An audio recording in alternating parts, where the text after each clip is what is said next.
مکلفیت ایمان به آخرت و جزا و پاداش از او هست.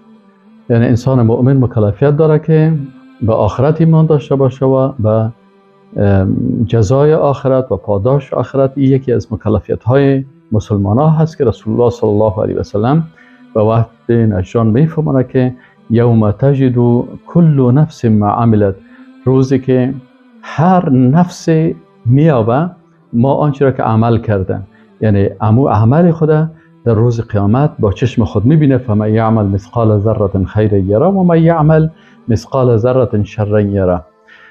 اینا ما عملت من خیر، اگر نیکی باشه محضران، ای در مقابلش حاضر میشه. و ما عملت من سوء، و آنچه که عمل کرده از زشتی، ای هم برش در مقابلش حاضر میشه. تود امی شخصی که اعمال زشت کرده بازی آرزو میکنه لو ان بینها و بینه، کاش که در بین ازی و در بین امی گناهایش امدا بعیدا، یک فاصله بسیار زیاد می بود.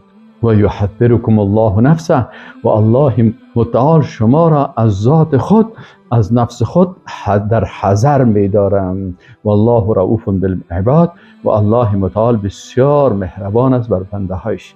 این بنده های خود احکام بیان میکنه، دین برشان بیان میکنه، حق بیان میکنه تا که اینا اعمال صالحه بکنن و نجات پیدا بکنن.